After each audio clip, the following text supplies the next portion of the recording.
YSR Congress party demand చేస్తూ ఉంది. మేము ఈ ప్రైవేటైజేషన్ పద్ధతిని వైఎస్ఆర్ కాంగ్రెస్ పార్టీ వ్యతిరేకిస్తుంది. నిన్న మా నాయకుడు జగన్మోహన్ రెడ్డి గారు స్పష్టంగా వారి యొక్క స్టాండ్ని తెలియజేశారు. వారు అడిగిన ప్రశ్నలకి ఎవరు కూడా సమాధానం చెప్పట్లా. ఎవరో ఒకరు సమాధానం చెప్పండి. ఎవరు సమాధానం చెప్పట్లా. ఖచ్చితంగా మేము చెప్తా ఉన్నాము. మా నాయకుడు చెప్పారు. వైఎస్ఆర్ కాంగ్రెస్ పార్టీ మా స్టాండ్ ఇదే.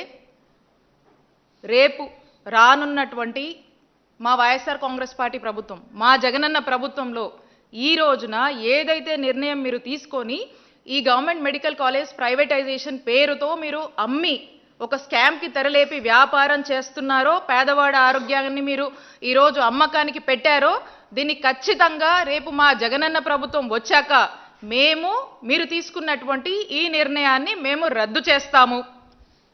దీన్ని రద్దు చేస్తాము. మళ్ళా ఈ గవర్నమెంట్ మెడికల్ కాలేజ్ అన్నీ కూడా తిరిగి గవర్నమెంట్లోనే కొనసాగిస్తూ పేద ప్రజలకు ఉచిత వైద్యాన్ని అందజేస్తామని చెప్పి మా నాయకుడు చెప్పాడు. ఈరోజు నేను కూడా చెప్తా ఉన్నాం, మేమందరం కూడా చెప్తా ఉన్నాం.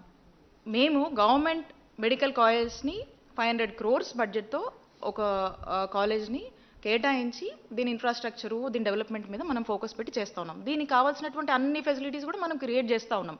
ఫర్దర్ దీని సస్టైనబిలిటీ కోసం మనము కొంత ఇందాక చెప్పినట్టుగా ఒక 50% వచ్చేసి ఫ్రీ సీట్స్ ఇస్తున్నాము. ఒక 50% మీద మనం ఒక సర్టెన్ ఫీ స్ట్రక్చర్ అన్ని ఆలోచించి ఈ నిర్ణయం తీసుకోవడం జరిగింది. సో దట్ వీళ్ళ యొక్క డిపెండెన్సీ అనేది ఎవరి మీద ఉండకుండా వీళ్ళు సెల్ఫ్గా సస్టైన్ అవుతూ ఎక్కడ కూడా అంతరాయం రాకుండా నడిపేందుకు ఈ యొక్క ఆలోచన చేయడం జరిగిందనేది స్పష్టం చేస్తూ ఉన్నాం. అన్ని ఆలోచించే నిర్ణయం తీసుకున్నాము. మరి ఈ రోజున వీళ్ళు ఇదంతా కూడా ప్రైవేట్ వాళ్ళకి కట్టగట్టి వాళ్ళకి అప్పచెప్పి దీన్ని అమ్ముతూ వాళ్ళు ఏదో ఒక సొమ్ము చేసుకుంటూ ఈరోజు ప్రజల్ని గాలికి వదిలేసినటువంటి పరిస్థితి, ఒక స్కామ్కి తెరలేపారు. అలానే మనం చూసినట్టయితే ఆరోగ్యశ్రీ గురించి, ఈ ఆరోగ్యశ్రీ ప్రోగ్రాం ఎవరు ఇంట్రడ్యూస్ చేశారు, ఈ ఆరోగ్యశ్రీ పథకం ఎవరు తీసుకొచ్చారని నేను ప్రత్యేకించి చెప్పనవసరం లేదు. ఆరోగ్యశ్రీ ఎంతోమంది లక్షల మంది పేద ప్రజల ప్రాణాలు కాపాడడానికి ఆనాడు ఆ దివంగత మహానేత డాక్టర్ వైఎస్ రాజశేఖర రెడ్డి గారు ఈ పథకాన్ని ప్రవేశపెట్టి ఎంతో మందిని బ్రతికించారు, ఆదుకున్నారు, ఈ రాష్ట్ర ప్రజల్ని కాపాడారు. ఇలాంటి ఒక గొప్ప పథకం దేశానికే ఆదర్శంగా నిలిచింది. ఈరోజు దేశంలో ఉన్నటువంటి దాదాపు అన్ని రాష్ట్రాలు కూడా ఆరోగ్యశ్రీ అనేటువంటి ప్రోగ్రామ్ని వాళ్ళందరూ కూడా ఈ ట్రస్ట్ని ఫాలో అవుతూ అమలు చేస్తూ మరి ముందుకు వెళ్తున్నటువంటి పరిస్థితి. ఆంధ్రప్రదేశ్లో ఆరిజిన్ అయినటువంటి ఈ గొప్ప పథకం దేశానికి ఆదర్శంగా నిలిచినటువంటి పరిస్థితుల్లో ఈ రోజున కూటమి ప్రభుత్వం వచ్చాక అసలు ఈ ఆరోగ్యశ్రీనే లేకుండా చేస్తూ ఉన్నారు. హైబ్రిడ్ మోడల్ అంటున్నారు, అదేదో ఇన్సూరెన్స్ మోడల్ అని మాట్లాడుతూ ఉన్నారు. ఈ ఎక్కడ లేని మాడ్యూల్స్ అన్నీ కూడా చెప్తూ ఈరోజు ప్రజలకు చక్కటి ఫ్రీగా అందేటి వైద్య ఆరోగ్య సేవల నుంచి దూరం చేస్తూ అనేక ఇబ్బందులు పాలు చేస్తూ ఉన్నారు. కావాలని కొంతమంది రెచ్చగొడితే ఎవ్వరు కూడా సంవేదన పాటించండి. వాళ్ళ కార్యకర్తలు వస్తే ఎట్లా హ్యాండిల్ చేయాలో చేస్తాం. వైఎస్ఆర్ కాంగ్రెస్ పార్టీ కార్యకర్తలు వచ్చి రాజకీయం చేయాలంటే మాత్రం కబద్దార్ జాగ్రత్తగా ఉండండి. మర్యాదగా చెప్తున్నా. మీరేమనుకుంటారంటే మీరు నేరాలు ఘోరాలు చేసి యువతులపైన వేసి తప్పించుకోవాలని ప్రయత్నం చేస్తున్నారు. ఎంత నీచంగా ఉన్నారంటే వాళ్ళని చూస్తే వీళ్ళు మనుషుల పశువుల మనం చెప్పలేని పరిస్థితి. అంటే ఏమనుకుంటున్నారు మీరు? సోషల్ మీడియా ఉందని మీ ఇష్టానుసారంగా వాగితే మీ సమాధానం వాళ్ళన్నిటికీ. అలాంటి వాళ్ళని ఏం చేయాలనో పగడ్బందీగా ఆలోచిస్తాం. వాస్తవాలు రాసే వాళ్ళని వాళ్ళు ఏదైనా రాస్తే తప్పుంటే కరెక్ట్ చేసుకుంటాం. తప్పుడు వార్తలు రాస్తే మాత్రం కబద్దార్ జాగ్రత్తగా ఉండండి. మీరు వేయడం మేము ఫేక్ న్యూస్ అని పెట్టుకోవాలన్నా? బుద్ధి జ్ఞానం లేదు మీకు? ఏమనుకుంటున్నారు మీరు? ప్రతిరోజు ఏదో ఒకటి పెట్టి ప్రజల అటెన్షన్ డైవర్ట్ చేసి కావాలని ఫేక్ న్యూస్ అంతా పెట్టే పరిస్థితికి వచ్చారు వీళ్ళంతా వైఎస్ఆర్ కాంగ్రెస్ వాళ్ళు. మీరు రాజకీయాలంటే మీ ఇంట్లో చేసుకోండి. ప్రభుత్వం దగ్గర మాత్రం తోక తిప్పితే తోక కట్ చేస్తాం.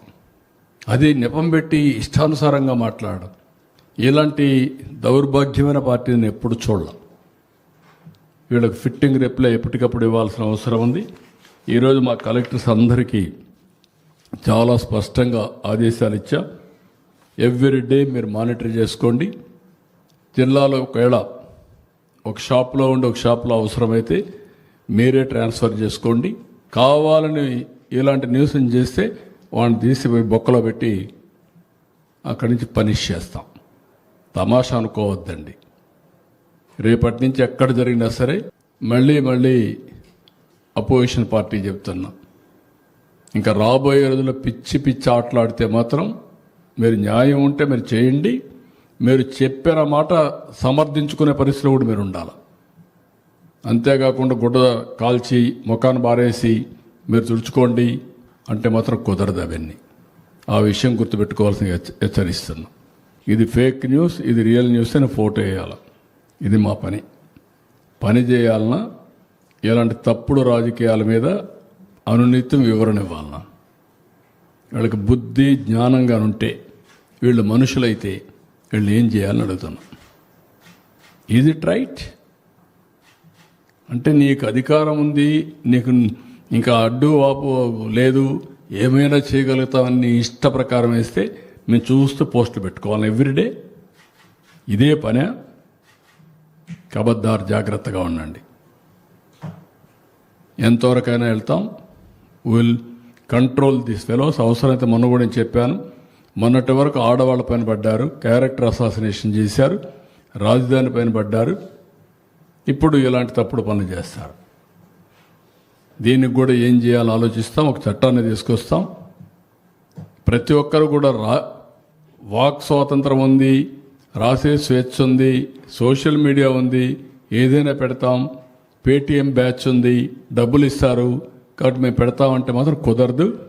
మళ్ళా వాళ్ళు వచ్చి మిమ్మల్ని కాపాడలేరు. ఆ విషయం కూడా గుర్తుపెట్టుకోమని హెచ్చరిస్తున్నాను.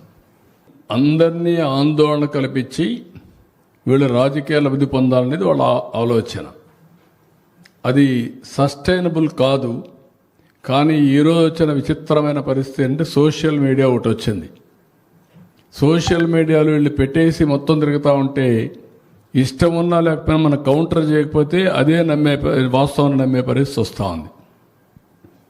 అలాంటప్పుడు ఒకటే మార్గం, దీని మీద ఫర్మ్గా కూడా యాక్షన్ తీసుకోవాలి.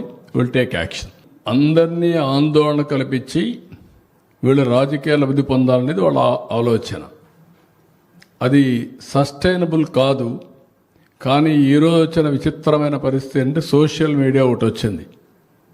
సోషల్ మీడియాలో వీళ్ళు పెట్టేసి మొత్తం తిరుగుతూ ఉంటే ఇష్టం ఉన్నా లేకపోయినా మనం కౌంటర్ చేయకపోతే అదే వాస్తవాన్ని నమ్మే పరిస్థితి వస్తూ ఉంది. అలాంటప్పుడు ఒకటే మార్గం, దీని మీద ఫర్మ్గా కూడా యాక్షన్ తీసుకోవాలి. Will take action.